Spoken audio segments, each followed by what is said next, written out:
What does it mean to get the backstory? It means asking the hard questions and getting to the heart of what matters about your mental, spiritual, financial, and physical well-being. In my quest to find wholeness, wellness, and end the 40 years of obesity that ravaged my body, I found that it was my own stories that were keeping me trapped in processed food addiction. Once I started asking the right questions, those same stories led to brand new consciousness, mindfulness, and agency. Each month on Get the Backstory Live, we take on the tough questions so you can find the healing, hope, and transformation hidden in your story.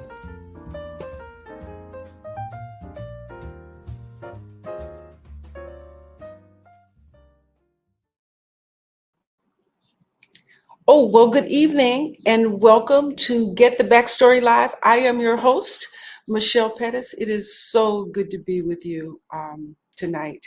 And it is May. It is May and it is Women's Health Month and it is also Mental Health Awareness Month. Tonight is a special show.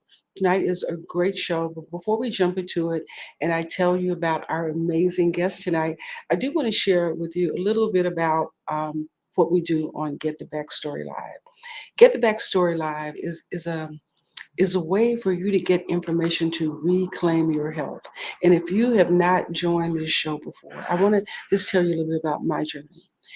My journey is one where I overcame and am overcoming 40 years of food addiction. I have gained and lost over 700 pounds in my lifetime. And I struggle with emotional eating. I struggle with stress eating.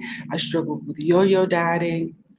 And then I figured out how to find peace with food, make peace with food, make peace with my body, make peace with those thoughts that sent me down the food addiction track. And now I want to help others. And part of my work, part of this work in helping others is to be in conversation every month with those who are on this journey and give you some insight, give you some motivation, give you some inspiration from people who have walked the same path. And give you an opportunity to know that it's possible. It's possible for you to reclaim your health. It's possible for you to reclaim your life. And it's possible for you to thrive. So tonight, I want to tell you a little bit about our guest. Our guest is Dr. Chere M. Goode, and she is a powerhouse, y'all. I cannot wait till we jump into our conversation tonight and you hear about all of the good work that she's doing and about her own health journey. But first of all, I'm going to take a little time and I'm going to just share with you a bit about her. And then we're going to bring her on stage. But first, I'm going to put my glasses on. And while I'm getting myself together to tell you all about Dr. Goode, I just want to let you know that one of the things that's making this broadcast so special tonight is that we're broadcasting on location. We're on location in Baltimore at the Paper Herald, and our host and the owner of the Paper Herald, Ashley Coxum, invited us in. It is a wonderful stationery store, and I think it's a stationery store and more. And it's only fitting that we would be in this location because writing is so important in helping you get reconnected to yourself. And as you move down this journey, what you figure out is this food addiction, this culture that we lead in, disconnects us from ourselves and it disconnects us from others. And one of the ways that we can start building that bridge of connection is when we write. And so we're very thankful and very grateful that Ashley has invited us into her space. And if you have an opportunity, you're in Baltimore, you're in Maryland, you want to stop in at 702 St. Paul Street. It's like right downtown, right in the heart of everything. And with that shameless plug, and it's not shameless, right? I'm going to tell you a bit about our guest, share with you a bit about Dr. Goode. Dr. Chere M. Goode is the founder, CEO of Total Harmony Enterprises, Make Me Over Wellness, and the Jordan Alexander Cofield Foundation, which is a 501c3 nonprofit organization dedicated to her late son. Goode is a mother and the creator of the annual Recharge Expo and has been a licensed practical nurse for the past 32 years. That's a 3 and a 2, y'all. And is a nationally certified is nationally certified in hospice and palliative care.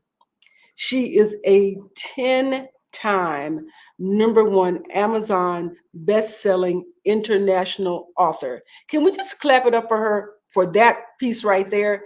10-time #1 best-selling international author, speaker and coach, as well as an American Heart and Stroke Association ambassador and spokesperson.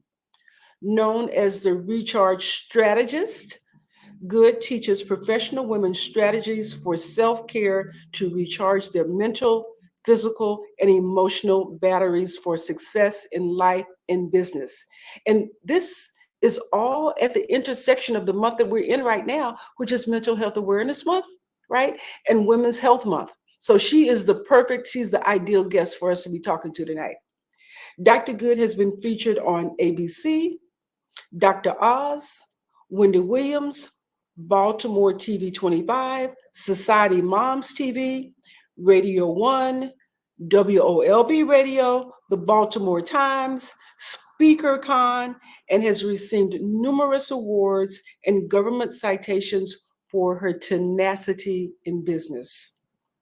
Dr. Goode's expertise in the areas of recharge strategies, stress management, self-care, wellness, and heart disease prevention has touched the lives of many all over the world. Please help me welcome to the show. And thank you so much, Dr. Goode, for being here.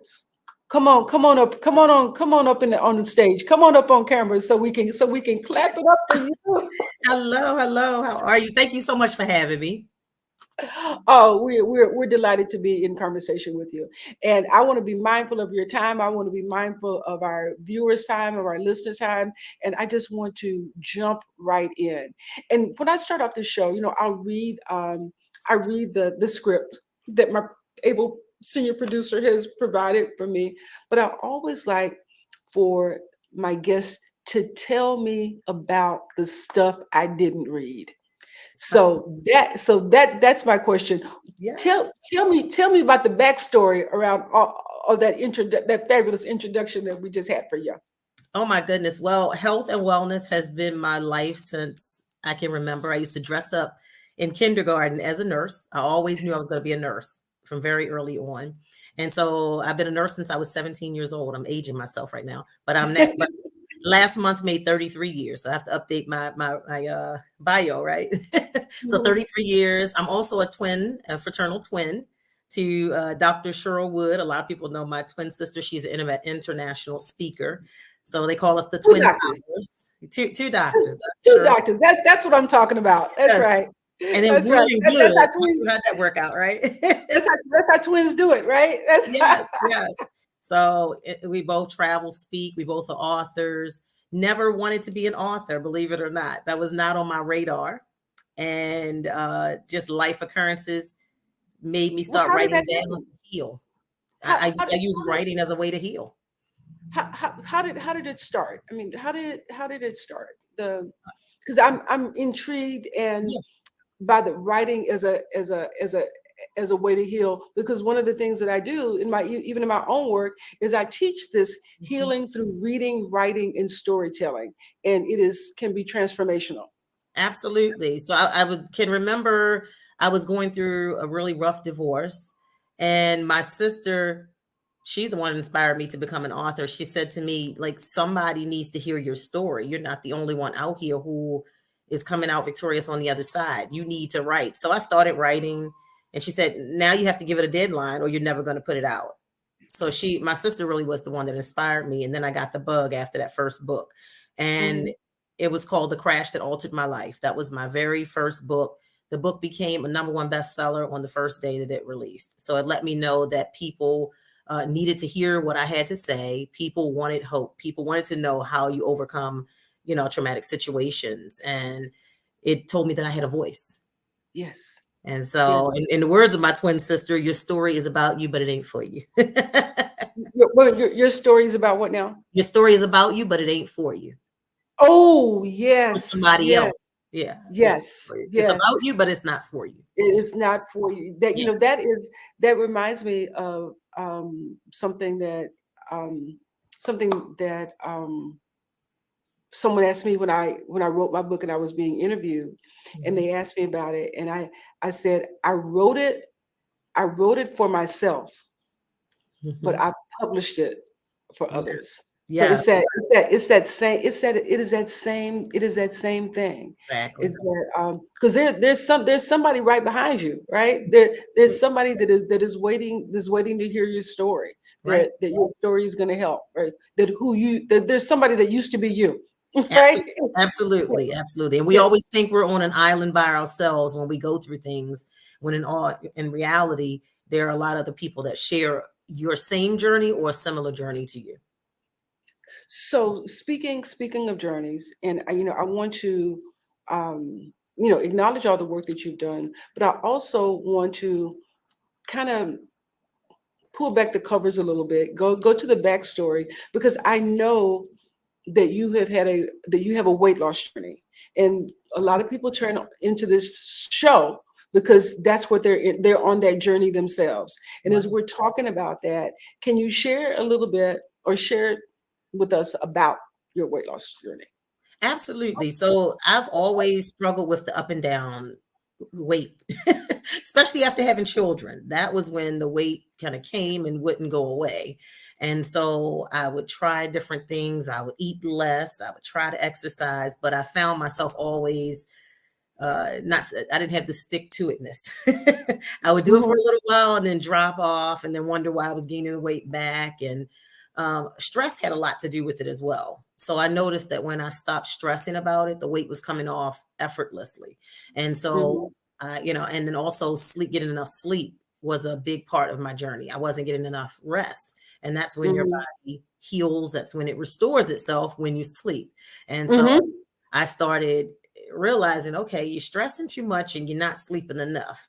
So I had to shift, like earlier we were talking about it prior to us coming on about mindset. I had to shift the way I was thinking about it and just love yourself, whatever stage you're in.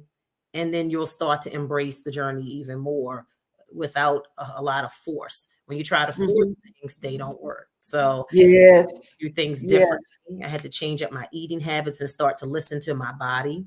My body was rejecting certain foods, and I was still trying to force it to take things that my body just did not want.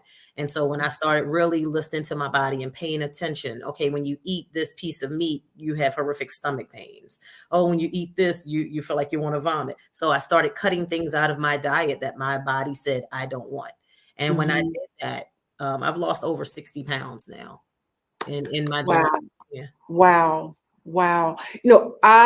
I love this piece of what you're saying about listening to your body. I mean, that is really a cornerstone of how I coach people, on their weight loss journey. And it's listening to your body. Is that part of listening to your body is having the question to listen, the answer to listen for. Right. And that of, how do I feel? One of the things that we talk about in our sessions is something called EAT, and it's energy, attention, and time for this process, but also eating before you eat and eating after you eat. And that is really evaluating, asking an evaluation question, asking the question and then thinking about the question. That's before you eat, and then doing the same thing after you eat. And what you just said just encapsulates it so much. And also staying hydrated. That was a big part of it. I realized I wasn't drinking enough fluids. So when you're dehydrated, you're going to eat more. So it's important to make sure and you can even eat your water. I say eat your water because some of us don't like picking up a bottle of water and actually drinking the water. So you can do things like the watermelon, you can do cucumbers, celery, foods that have a high water content that will leave you full And then you can do those things prior to eating your actual meal, and you'll notice that you'll have less calorie intake. Oh, I like that. I like that. Eat your water. I'm using that. I'm using that. Well, you said two things as you were talking earlier that I really heard, and that was about the first thing was about getting enough sleep. Yes.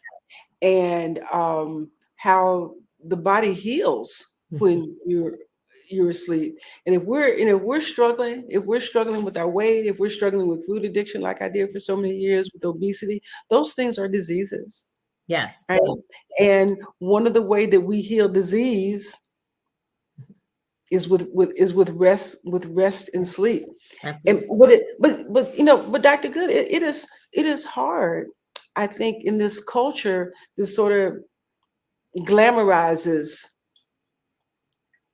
I don't know, not getting enough sleep. I only need, I only need 3 hours of sleep. I don't even need sleep. I haven't slept in 5 years, right? That's kind of crazy. Actually, if you're sleeping more. Yeah, absolutely. So it's recommended that you sleep between 7 to 8 hours every day, every night. If you work night shift, you're already off the schedule anyway, but because we're designed to sleep at night, but some people work at night. So whatever hours that you do sleep, it should be between 7 and 9 hours of sleep. The problem is we prepare for everything else except for sleep. Why don't we prepare for our sleep so that we can get the best sleep possible? So we should be sleeping in a dark environment, turning off those cell phones or facing them down so that ambient light doesn't interfere with our melatonin absorption. Melatonin is a chemical that's released when we sleep that gives us that restful sleep and helps us to go through every realm of sleep that's necessary to feel rejuvenated and restored. Also, turning off the television.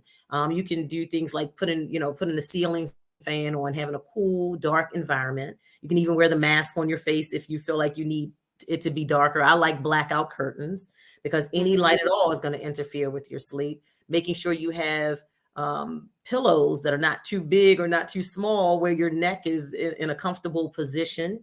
Not eating or drinking an hour before you go to bed. All these things are things you can do to prepare for sleep. It's also recommended that you sleep nude because your body's temperature regulators turn off at night. So that way you're not too hot, you're not too cold, and you're allowing the chemicals that need to be released from your body to be released freely. So the pajama manufacturers aren't going to like that very much. No, they're not going to like that. but we can be disturbing our own sleep. There are things you can do. You can have like the white noise and things like that will block out any other sound, help to relax you. I like to use megahertz, even on like YouTube and things like that. You can use megahertz and play the sleep sounds. And what it does is it shifts the brain waves to help you to sleep peacefully. So things like that will help you to get the best sleep possible. And when you're getting adequate sleep, you're actually going to eat less because you're awake less time. The more we're awake, a lot of times we eat out of boredom. So getting adequate rest, you won't eat as much. Your body will go through a fasting period, which will help your gut to relax and rest until it's time for you to eat again. And I've also experienced and read that know that getting adequate sleep helps with impulse control. Yes, absolutely. And we live in such a cued environment, a food cued environment that wants us to eat on impulse. So absolutely. Everything that we can do to shore ourselves up to fight that, right? Right. That sleep is just one more arrow in our arsenal to protect ourselves in this environment that wants us to eat more. Just think about it. When you watch television, every other commercial is what? Food. Go get snack. And psychologically, it's conditioning you to think that you're hungry and that you need to get up and get food when really you're not even hungry. Yes. And one of the things that I, when I'm working with my group, I say, there is a difference between hunger and the desire to eat. Yes. And we have to know it, right? We have to know it because we get information and data all the time that says eat, right? Yes. And if you look at the signs, you start thinking about the fast food companies, the snack food companies, junk food companies, and the colors of their logo. They're red, they're yellow. Yes. Those are colors that stimulate appetite. Absolutely. They do that. That's by design. That's on purpose. It is. Colors have power. Even when it comes to our moods that we have every day. If you're feeling anxious or depressed, don't go pick out the dark colors out of your closet. You go pick out bright colors to pull yourself out of that mood. Pull out your reds, your yellows. Those are colors of excitement and joy, and you want to gravitate to those colors because we all want to be happy, right? So that's what it's by design for sure. Yes, the marketing gurus know what they're doing. They do, and we have to be conscious. We have to be conscious so we can take our minds back, and when we take our minds back, we can take our bodies back, right? Yeah. Our bodies are going to follow our mind. Bodies are going to follow our mind, and we have to learn to reprogram ourselves for our own health. Absolutely. So I want to go back to the two things you were talking about earlier. You talked about sleep, and you also talked about stress. Yeah. That's a big one. Absolutely. Because stress is a silent killer. It's like having an IV in your arm and you're slowly dripping poison in. None of us would purposely give ourselves poison. So some stress is good. So there's good stress from things that are happy. Like if you get a promotion, you're getting married, it could be good stress, but you want to control the negative stress in your life. Some stress is going to be here. We can't completely eliminate it, but we can reduce the negative stress that is detrimental to our health. Some of those things we can do, you can actually even eat things that'll help to reduce your anxiety and your stress, like mangoes. It has a chemical in it called linalool, which helps with anxiety and stress. You can do dark chocolate, but don't do a lot of dark chocolate. You never come back and say, Dr. Chere Goode said that you could eat chocolate and now you gain weight. No, you're not blaming me. Is this the unsweetened chocolate? You can do unsweetened, or do like the Hershey Kisses. They have dark chocolate Hershey Kisses or something small, not anything huge, but that, and also green tea. Those things help to calm you, keep you relaxed, alleviate some stress. And then also when you're getting enough sleep, that also helps to relax you, take some anxiety away. And that good sleep is what helps you not to feel as anxious, and the anxiety causes you to be hungry. So sometimes you're binge eating because of the stress and hunger. And when you're stressing, that cortisol dumps right into your belly. And ladies, that's the area that we focus on the most. We're like, I don't want my stomach to get big. I need to look good in my dresses or my pants. Well, guess what? Our waist sizes, ladies, if your waist size is greater than 35, we got work to do. Gentlemen, if your waist size, your waistline is greater than 40, you have work to do, because the size of your waist is directly correlated with your how much you're exposed to having a heart attack or stroke. Oh man. Would you do for those who didn't get those numbers, would you repeat those numbers again? Because those are important numbers to know. Sure. So know your numbers, ladies. If your waist size is greater than 35, it's time to do some crunches. It's time to do some pushbacks away from the table. And gentlemen, if your waist size is greater than 40, then you want to start to take control of your diet. And the belly is all diet and stress. So when that cortisol dumps to your belly, it sits there, it blows you up, and now you have other problems. Now you're predisposing yourself to heart attacks, strokes, and other diseases.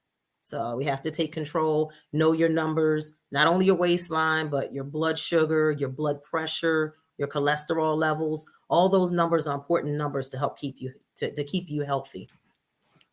So can we talk like a little bit more about stress? I use the word all the time. We're talking about it right now. But can you just give us a definition? Can you tell? People. Sometimes we use words and we don't even we hear other people use the words. We don't even know what they really mean. Yeah, absolutely. So you can kind of break that down for us. Yeah, stress is a direct attack on your nervous system. So some of the ways that that you're feeling stress is you could have a lack of focus. You could feel shaky. You could feel nervous. You feel dis-ease, which it correlates because stress causes disease. And what is that? Dis-ease. So you may be feeling a variety of things. You may start to have gastrointestinal problems where you're having nausea. You may have vomiting. You're not able to eat, or you're eating too much. There's so many signs and symptoms, but it's a direct correlation with your central nervous system. Your central nervous system is telling you something is not right. Your blood pressure may rise. Yeah. Yeah. Dr. Good, I'll share this with you. One of the things that got me on the road to really examining my health and what was going on is I went to a doctor, and my doctor, and say this in my book, my doctor said to me, stress will kill you. Yes. And she said, it is your job. Mm-hmm. It is your job. And for years, Dr. Good, I worked in media, in advertising, and in sales from the 80s up until not too long ago.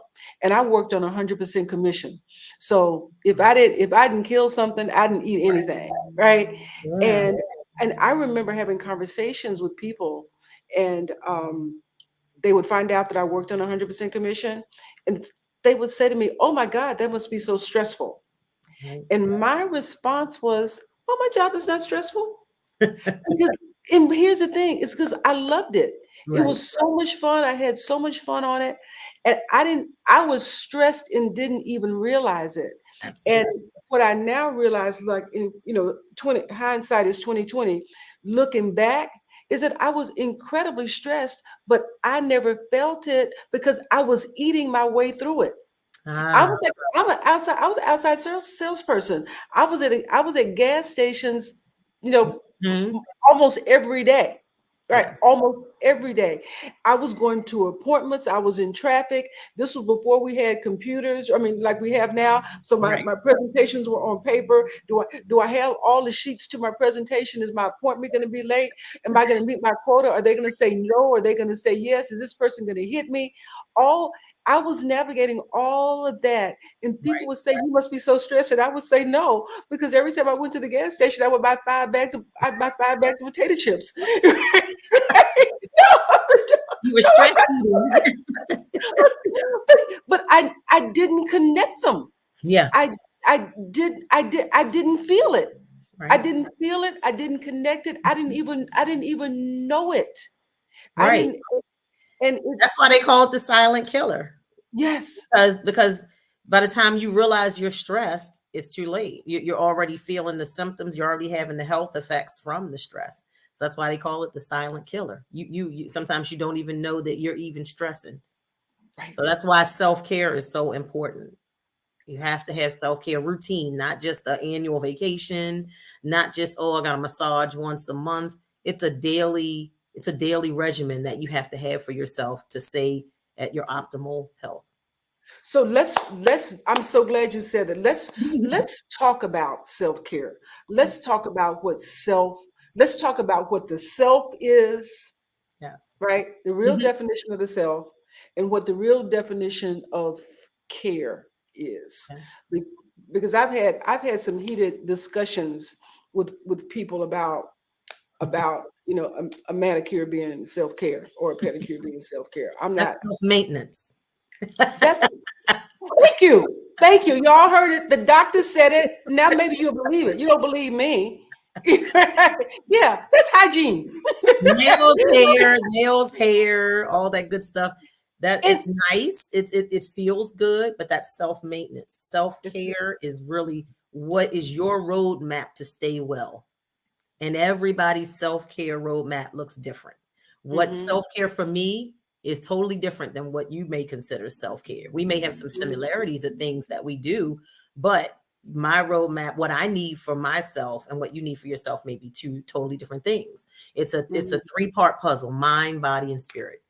So all of us are made up of the same 3 puzzles. But if one piece, can you remember when we were younger, we used to sit at the table and put puzzles together as a family and things like that? If one piece was missing, if one piece of that puzzle was torn or bent, you would get upset. Why? Because you couldn't get the full, beautiful picture.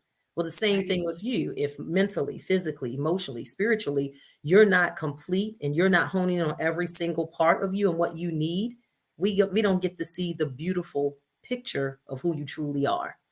yes. So we have to focus on every single part of us, and only you know what you need. So whether it be you need to tell others no and advocate for yourself, to say no to others, to say yes to yourself, that may be what you need as your recharge pillar for your own self-care. Maybe it's the nutrition piece. Maybe you're eating things you know is not conducive to even a diagnosis that you may have, or to prevent you from having a diagnosis.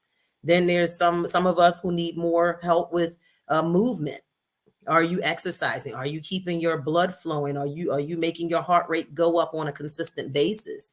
It's recommended 30 minutes every day, at least 30 minutes every day. If you get more in, wonderful, but at least 30 minutes a day. And it doesn't have to be strenuous. It could be something as simple as a brisk walk through the neighborhood.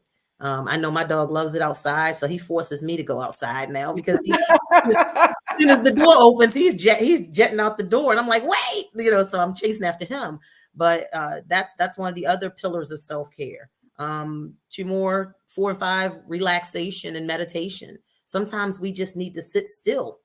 So we're a busy society. We think that we have 24 hours. We need to be moving 23 and a half of that 24. Sometimes we just need to shut everything down. No cell phone, no computer, no television, just you and your quiet thoughts. You can focus better. You can come up with the next big idea to take you to the next level in your life. So meditation is very important. Again, with that relaxation, getting that adequate sleep, getting that good sleep, that restful sleep, not just I'm in the bed with my eyes closed, but the sleep.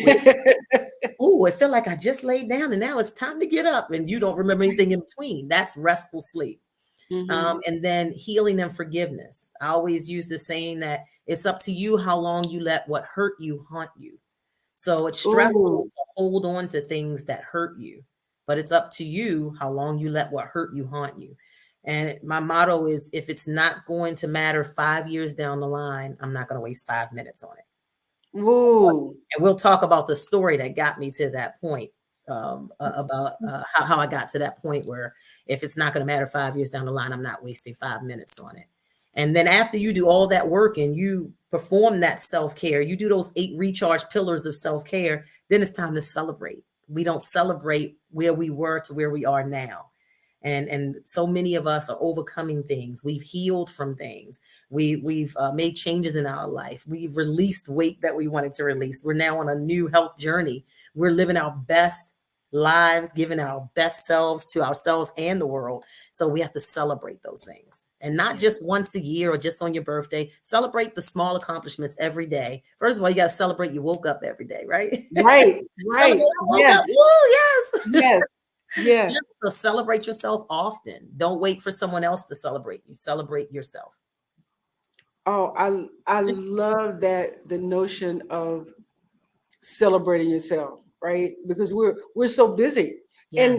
And what I find is that when we're able to harness that emotion, that feeling that comes from that celebration, no matter whatever it is, that's the thing that helps power you through when things get tough. Because some tough stuff is going to show up, right? And you're gonna wonder why and how am I going to do this? And if you can go back and pull that stuff up, right, then that helps you power through. But now I want to hear the story. We all want to hear that story. If it's not going to matter 5 years from now, right, I'm not going to spend 5 minutes on that.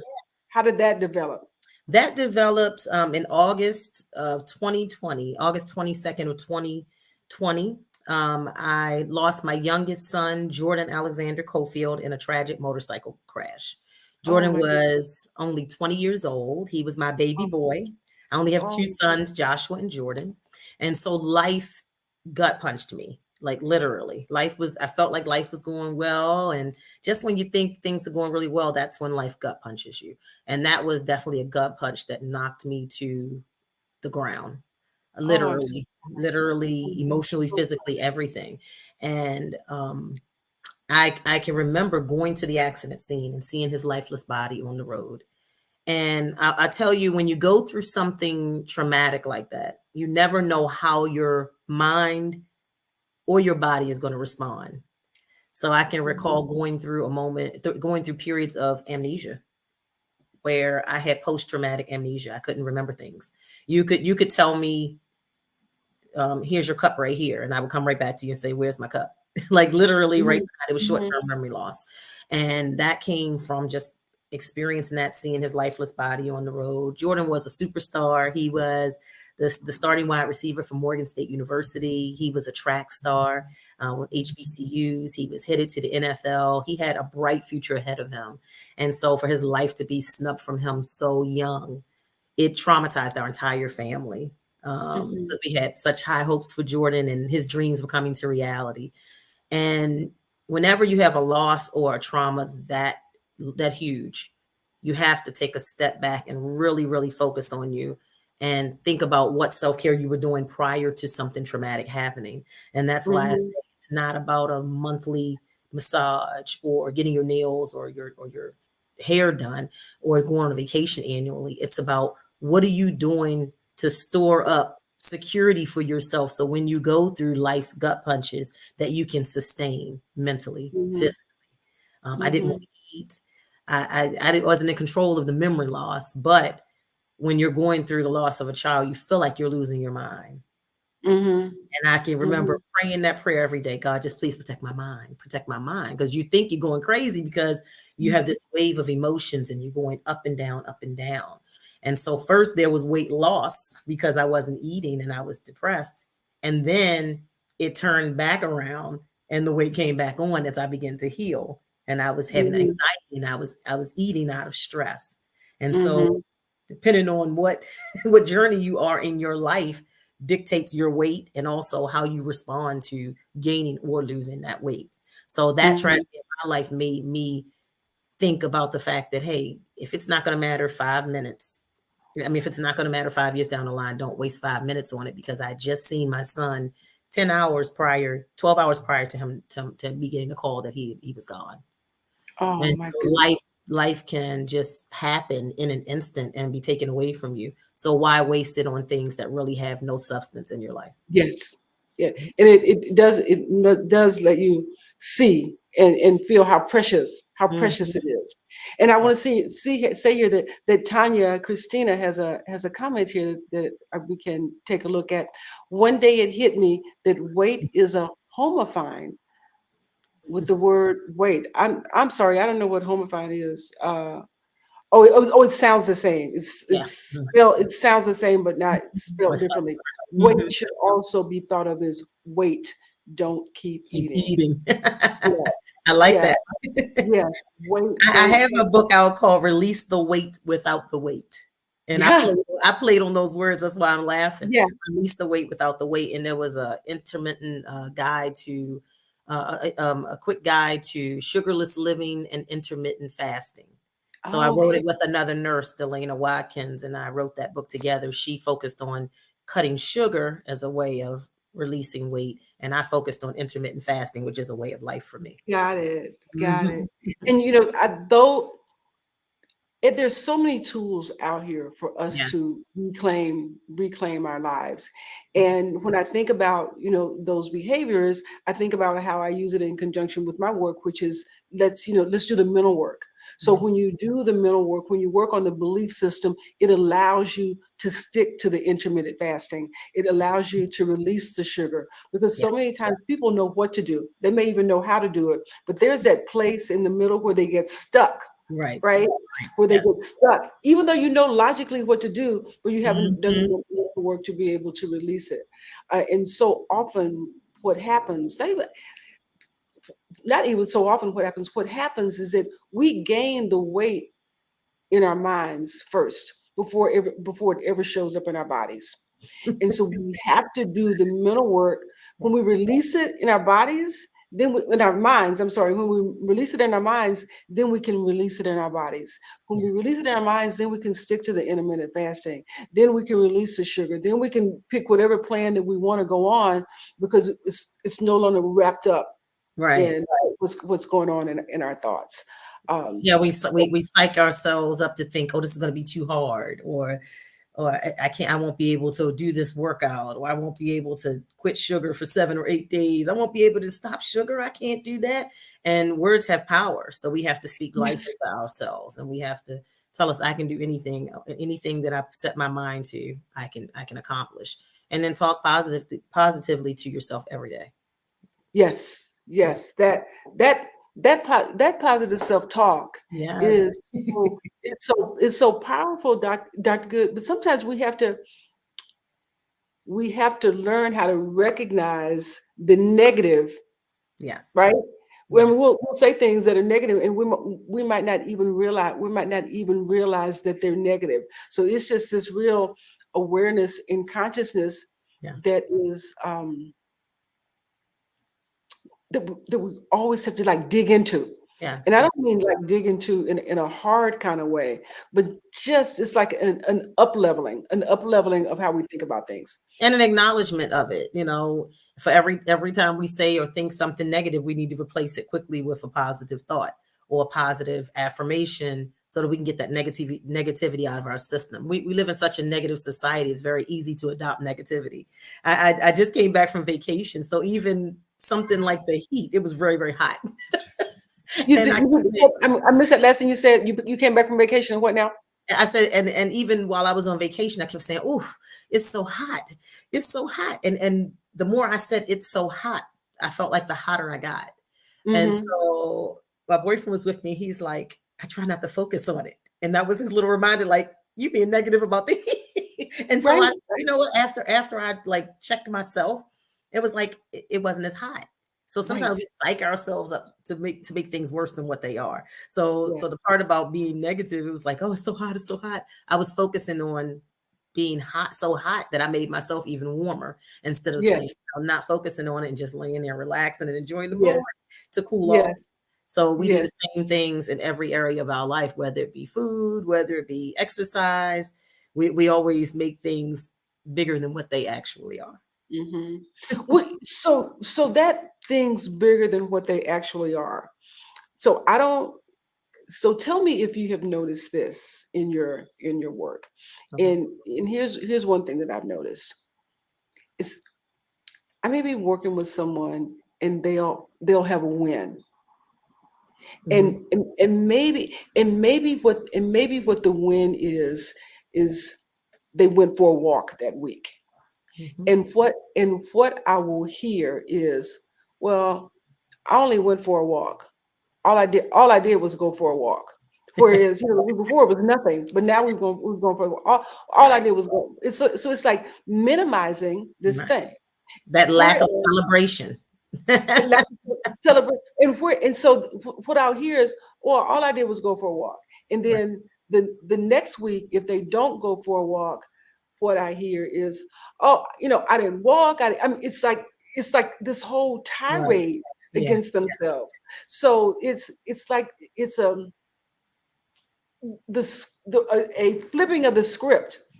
Of flipping is as deeply as you criticize yourself for a misstep, and we tend to criticize ourselves deeply for a misstep, and then not celebrate the little steps, like the giant steps. Yeah, we have to give ourselves some mercy and give ourselves a pass sometimes. Sometimes we're tired. We don't feel like taking the walk. We don't feel like exercising. That's okay. Just don't stay there. Don't stay stuck there. It's okay to fail and have to start over again. Just don't stay that failure. Don't stay stuck where you don't want to be, because we're in control of our life. You can't complain about anything that you are not willing to do something to change. Absolutely.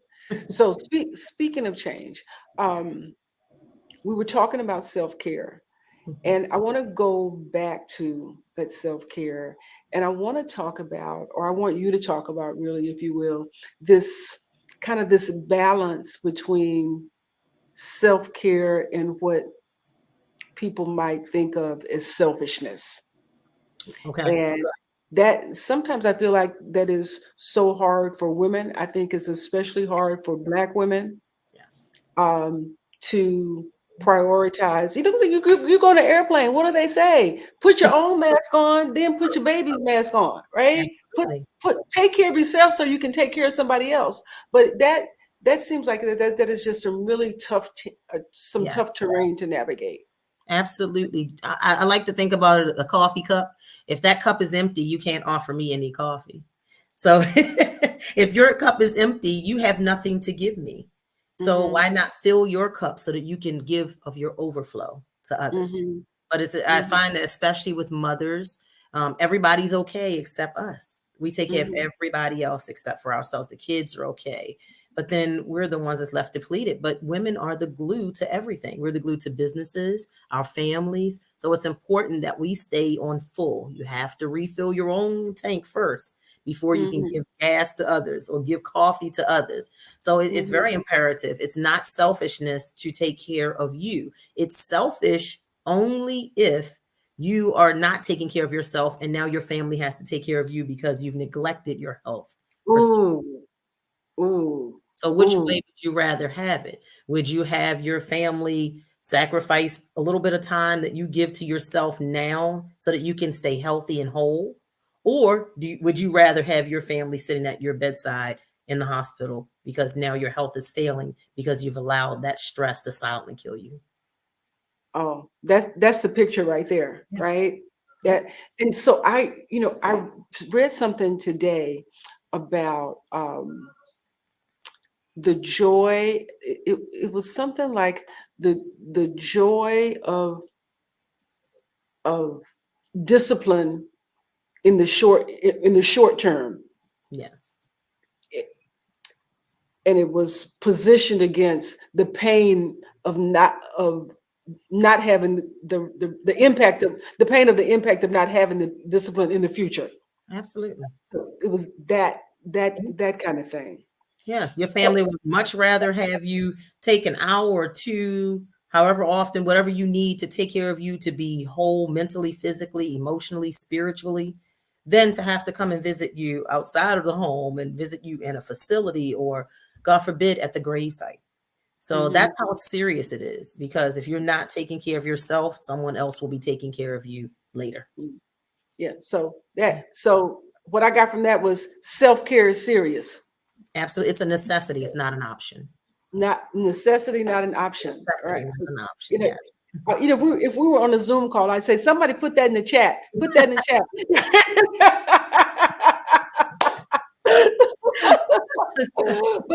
Because it sounds like from what you're saying that self-care is how you fill that cup. Yes, that's how you fill your cup. You should not be giving from your empty cup. You don't have anything to offer. You have to give from your overflow. So fill your cup up first. Fill it up with everything that you need to feel great about yourself. And again, everybody's roadmap, everybody's cup is going to look different. What fills my cup may not fill your cup.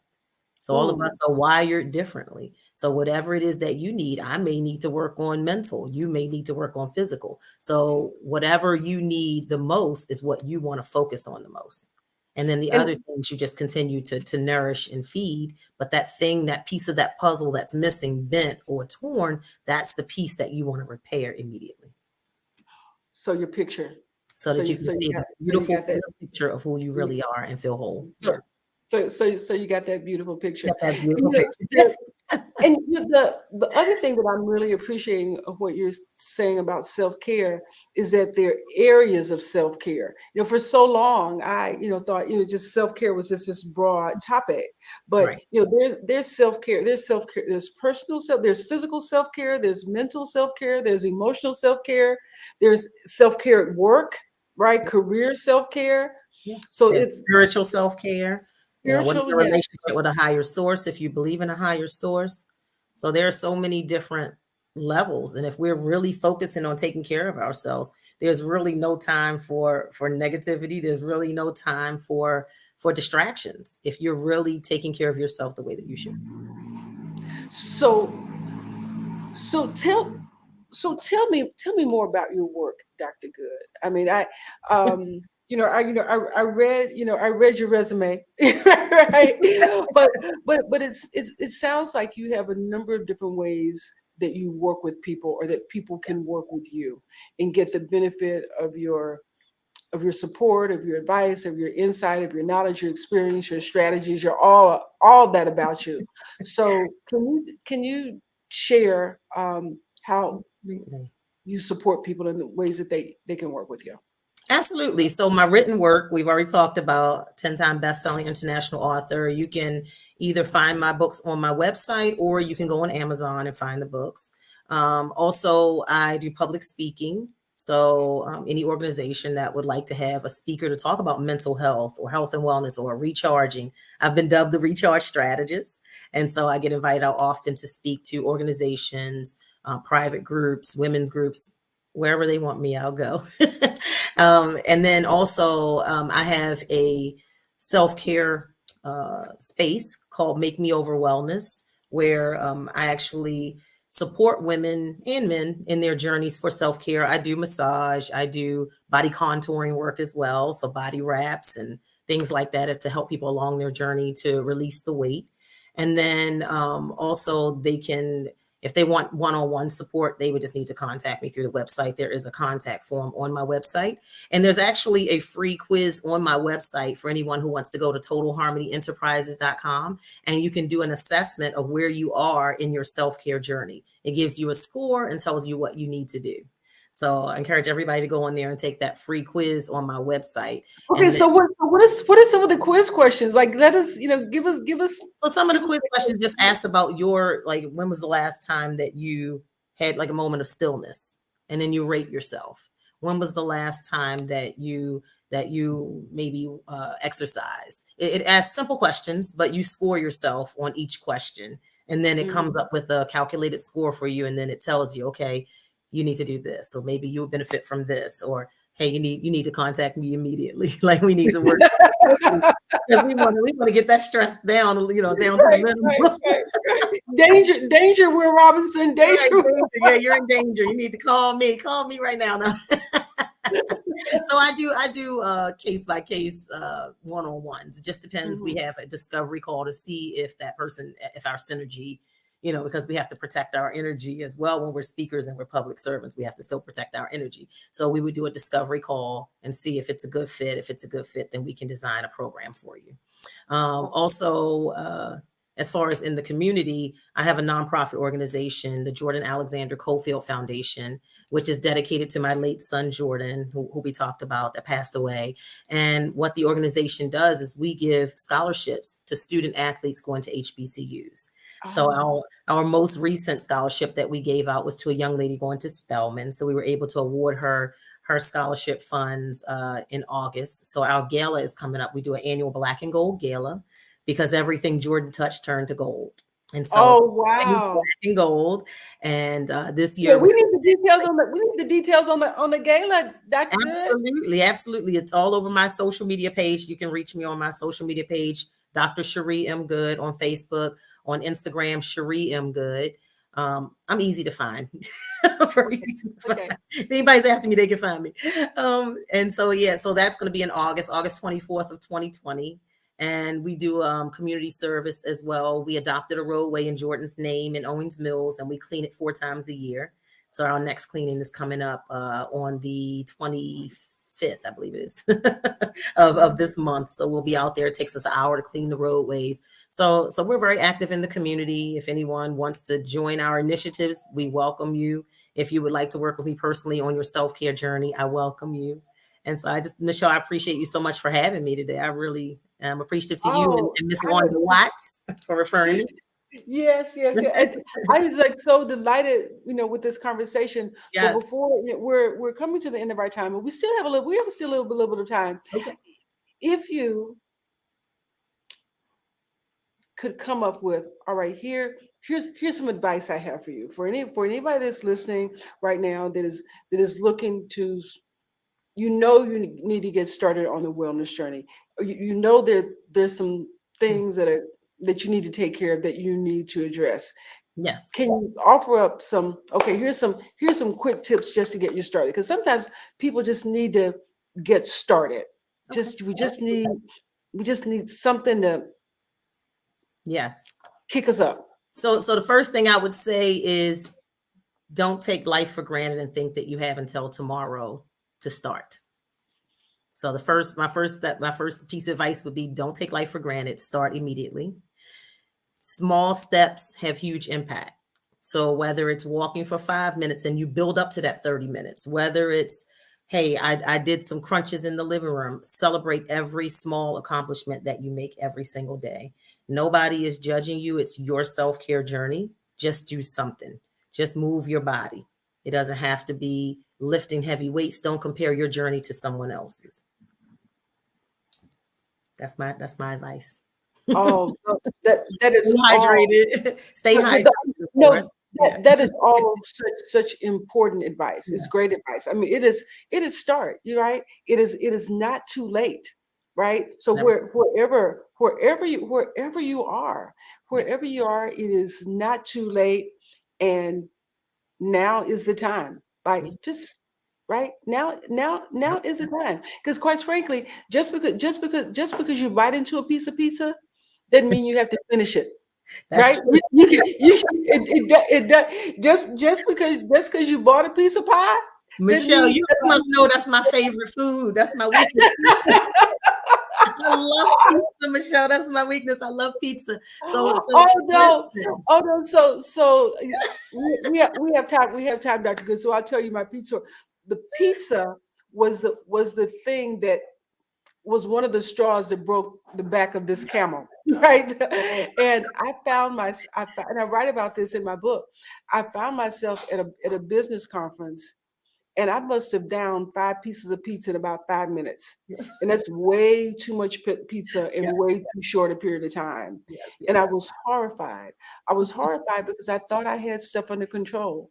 Right. And when I had that meltdown, I didn't put the pizza down. I finished it. But I went straight to my doctor. So let's add this to the things that Dr. Good said. Start. It's not too late, and get under a doctor's care. Don't try to do this by yourself. Right? Get some professional support. Get community support. Right? And you can't change what you don't know. So if you don't know your numbers, if you don't know your weight, you don't know your blood pressure, how do you know what you need to fix? How do you know what you need to correct if you don't know the numbers? So know your blood sugar, know your cholesterol, know if you're vitamin deficient. Sometimes vitamin deficiencies can cause you to eat things that you don't even understand why you're eating or why your body's rejecting it. You need to know, get your blood work drawn. Tell your doctor your goals. So now your doctor can support you in that journey. And like you said, get a support system, get an accountability partner, get someone who's going to hold you accountable. Girl, no, we're not doing it. We getting salad, Because, Dr. Good, here's the thing, that accountability piece is so important, because here's the thing, we will show up for others when we won't show up for ourselves. Absolutely. And together, right? Yeah. I show up for you, you show up for me, I support you, you support me, and we and sometimes we just need that little bit of encouragement. We just need that little push, or just to see somebody else doing it. Like, oh man, you going to the gym? I want to go to the gym. And then you'll get up and you'll go like, okay, I'm going with you. And so sometimes we just need that little nudge to push us back into activity. Sometimes we just get a little stagnant, a little stuck. And especially with the past couple of years, our normalcy in our life was disrupted. And so we have to get back on the bandwagon of doing the things that we know we need to do. We can't be couch potatoes anymore. It's time to start moving your body and get people that are going to encourage you to be the best version of yourselves. Of yourself. Don't get that person that every time you get together, all you're going to do is eat. No, let's walk and talk. Let's, let's get to the gym first and then go eat, Well, there's some other stuff for us to do, right? There's other things for us to do. Absolutely. And it's all about balance. Balance is all about balance. And with that, I think that's a good place. I think that's a good place for us to leave off this, put a pin in this conversation. Certainly, let's continue it. I would love to have you back sometime. This is you are doing worthy work. We so appreciate you. My wig's off to you, right? But my wig's off to you in every way. And continued blessings on your work. Thank you so much, Dr. Good. Everybody, y'all, be brand new. Be brand new now and be well. Thank you for joining us.